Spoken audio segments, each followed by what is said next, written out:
오늘 말씀은 사도행전 17장 1절로부터 10절까지 말씀입니다. 한 절씩 읽겠습니다. 저희가 암비볼리와 아볼로니아를 다녀가 데살로니가에 이르니 거기 유대인의 회당이 있는지라 바울이 자기의 규례대로 저희에게로 들어가서 새 안식일에 성경을 가지고 강론하며 뜻을 풀어 그리스도가 해를 받고 죽은 자 가운데서 다시 살아야 할 것을 증명하고 이르되 내가 너희에게 전하는 이 예수가 곧 그리스도라 하니 그 중에 어떤 사람 곧 경건한 헬라인의 큰 무리와 적지 않은 귀부인도 고난을 받고 바울과 실라를 좇으나 그러나 유대인들은 시기하여 저자의 어떤 괴악한 사람들을 데리고 떼를 지어 성을 소동케 하여 야손의 집에 달려들어 저희를 백성에게 끌어내려고 찾았으나 발견치 못하며 야손과 및 형제를 끌고 읍장들 앞에 가서 소리질러 가로되 천하를 어지럽게 하던 이 사람들이 여기도 이름에 야손이 드렸도다. 이 사람들이 다 가이사의 명을 거역하여 말하되 다른 임금 곧 예수라 하는 이가 있다 하더이다 하니 무리와 읍장들이 이 말을 듣고 소동하여 야손과 그 나머지 사람들에게 보호를 받고 놓으니라. 밤에 형제들이 곧 바울과 실라를 베레아로 보내니 저희가 이르러 유대인의 회당에 들어가니라. 아멘. 네, 이제 그 빌립보에서의 사역이 이제 끝났습니다.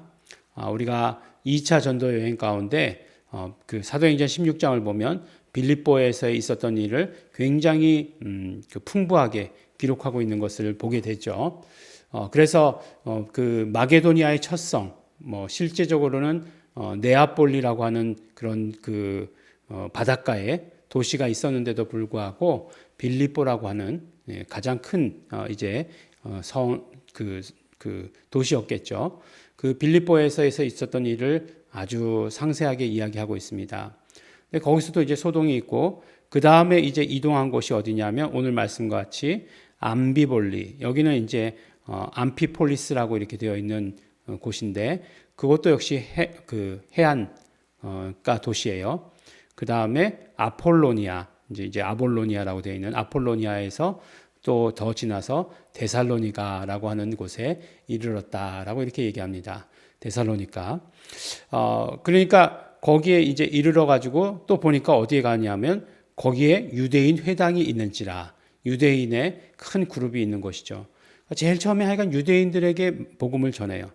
근데 결국은 누구에게 박해를 받고 다른 곳으로 옮기게 되느냐? 유대인들에게 박해를 받고 다른 곳에 옮기게 됩니다. 그래서 새 안식일 3번을 거기서 성경을 가르쳤다라고 이렇게 얘기하고 있죠. 근데 아주 거기에서 전했던 복음의 내용도 상세하게 말해주고 있는데 그것이 무엇이냐? 예수 그리스도의 죽으심과 부활에 관해서 선포했다라고 이렇게 얘기하고 있어요. 근데 성경을 가지고 이렇게 얘기했는데 이 바울이 가지고 있던 성경이 어떤 것이었을까요? 그러니까 가지고 있었다라고 하는 것보다 더 알고 있었다라고 하는 게 더 맞겠죠. 함께 알고 있은 성경을 누가 가지고 있지는 않았을 것 같아요. 네. 근데 이 성경에 대해서 이제 바울이 알고 있었는데 그 바울이 알고 있던 성경은 무엇이었을까요? 우리가 알고 있는 그 신약 성경을 갖고 있지는 않았을 거예요. 당연히 그렇죠. 신약 성경 바울이 쓴 서신서들, 복음서들 그래 봐야 이후에 다 일어난 일이다라고 하는 것을 우리가 알게 되죠. 그래서 그것은 바울이 가지고 있지도 못했을 것이니까 당연히 구약의 선지자들의 말이죠. 그 선지자들의 말을 가지고 예수의 죽으심과 부활을 증명했다라고 이렇게 말씀하고 있어요. 우리도 이런 말씀을 딱 듣게 되는 게 뭐죠? 예수 그리스도의 죽으심과 부활하심을 증거하는 메시지. 이걸 캐리그마 이렇게 얘기하는데 캐리그마를 한국말로 하면 뭐라고 하죠? 신앙 고백. 그러니까 갑자기 확 이해가 되시죠? 신앙 고백의 말씀 어떤 거 듣습니까? 예수 그리스도의 죽으심과 부활하심을 증명하는 거죠. 그래서 증명하는데 이제 순서대로 갔다가 이제 그 연대 순서대로 죽으심, 부활로 갔다가 다시 승천하심, 부활, 죽으심 거꾸로 이렇게 증명하지 않습니까? 주일날 우리 말씀 가운데서도 그렇게 들었잖아요. 예수 그리스도께서 십자가에서 죽으셨는데 만약에 부활이 없었더라면 예수님께서 십자가에 죽으신 것은 예수님의 죄 때문에 죽으신 것이다 라고 말할 수도 있다는 거죠.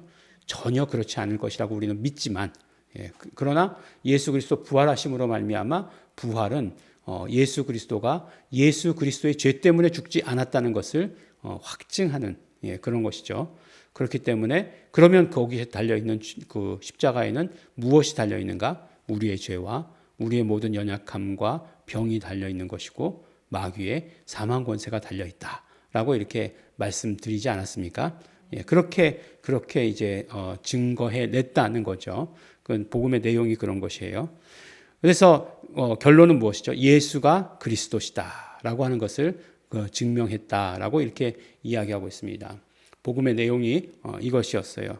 그랬더니 이제 그 다음에 일어난 사건들이 어떤 사건들이냐?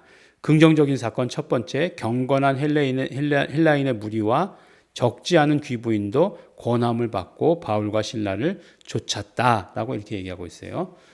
그러니까 예수님을 영접했다, 믿었다 이런 말씀이 되겠죠. 그래서 많은 무리들이 믿었어요. 그러니까 어떻게 됩니까? 또 그것을 시기하는 거죠. 유대인들이 시기하여 저자의 어떤 괴악한 사람들을 데리고 뭐 이제 이 어깨들을 얘기하는 거죠. 저자의 그러니까 뭐 그 시장통에 깡패들 뭐 이런 얘기겠죠. 데리고 떼를 지어 성을 소동케 하여 야손의 집에 달려들어 저희를 백성에게서 끌어내려고 찾았으나라고 이렇게 얘기하고 있어요. 이것으로 봐서 알 수 있는 것은 무엇이냐면 이제 바울이 데살로니가에 들어갔을 때에 거했던 곳은 야손의 집이에요. 야손의 집에 있었구나라고 하는 사실을 알 수 있게 되는 거죠. 근데 이제 보니까 5절, 6절, 7절, 8절 빼고 9절까지 야손이라는 이름이 계속해서 나옵니다. 그러니까 이 야손이라고 하는 사람은 어떤 면으로 이야기하면 데살로니가에서 또 사도 바울의 동역자로서 중요한 사람이다라고 하는 것을 알 수 있게 되는 거죠. 물론 이제 이 사도행전에 이름이 나오지만 다른 곳에는 이름이 성경 다른 곳에서는 이름이 딱 한 번 더 나와요. 단 한 번 더 나오는데 어디서 나오냐면 로마서 16장 21절에 이제 마지막 인사 가운데에서 뭐 누가 무난하라 누구에게도 무난하라 누가 여기서도 무난한다 뭐 이렇게 얘기할 때 그때 야손이라고 하는 이름이 나옵니다. 나의 친척 야손 이렇게 나오거든요. 그래서 아마도 친척이었을 것이다. 그러나 이제 친척인 것을 더 넘어서서 바울의 동역자다라고 하는 그런 사실을 알 수 있는 것이죠. 가만히 보면 너무 재밌지 않습니까? 이 모든 곳을 이렇게 다닐 때에 사람을 붙여주시는 거예요. 사람을 붙여주신다. 그리고 그 사람을 붙여주셔서 그 사람과 함께 동역하게 하신다라고 하는 사실을 이렇게 보게 됩니다.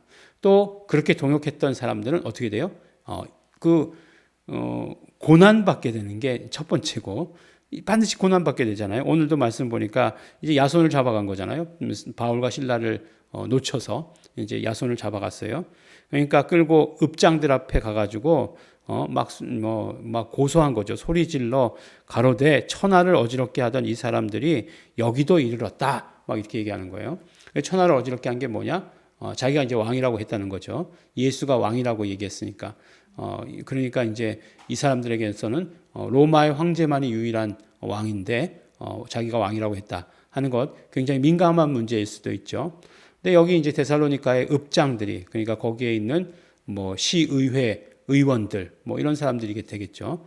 그런 사람들이 지혜롭게 대처해서 이 사람들이 막 무리가들이 막 들고 일어났지만 그 다음에 이제 보라고 하는 것은 이제 보석금이죠. 보석금을 바꿔서 풀어주었다라고 이렇게 이야기를 합니다.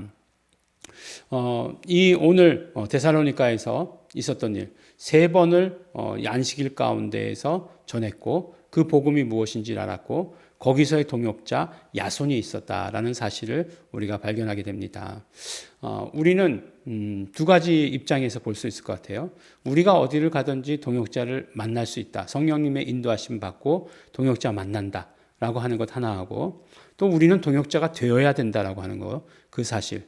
동역자가 된다는 것은 보니까 고난도 있을 수 있고 힘든 일에 빠질 수도 있고 내가 원하지 않는 그러나 그러한 고난 가운데에서 동역자가 되었을 때에 하나님께서 축복해 주시는 축복.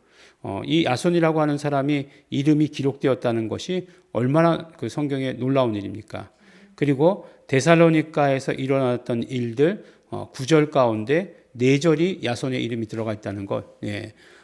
그러니까 뭐 로마서에 말고는 4번 나온다 하는데 4번이 다 지금 여기서 나오는데 그렇게 그 기록된 사람이 또 사실은 또 그렇게 많진 않아요. 이렇게 이름이 거듭 나오는 사람이 많지 않다는 거예요. 네. 그렇게 나오게 기록된 것은 바로 하나님께서 그를 축복하시는 증거다. 이렇게 볼 수 있는 것입니다. 그래서 우리가 동역자를 만나고 동역자 되는 언제나 성령님의 인도하심 받는 우리 성도 여러분 되시기를 예수 이름으로 축원합니다. 기도하겠습니다. 하나님 아버지 감사합니다. 오늘 우리 데살로니가에서 있었던 일들을 보았습니다. 하나님 아버지 담대하게 복음을 전하게 하여 주시옵시고 예수가 그리스도이심을 선포하게 하여 주시옵시고 성령님의 인도하심 따라서 정말 꼭 필요한 사람들을 만나게 하여 주신 것 너무나 감사하고 감사합니다. 이 일들이 오직 복음을 흥왕케 하는 일들로만 될 수 있도록 축복하시옵소서. 감사드립니다. 예수님 이름으로 기도드렸습니다. 아멘. 그러므로 이 시간에 기도하실 때 우리는 온전히 성령 충만함을 입게 되기를 원합니다. 성령님의 인도하심 받게 하여 주시옵소서. 성령님 우리를 써주시옵시고 우리를 사용하여 주시옵소서. 다 같이 통성으로 기도하시겠습니다.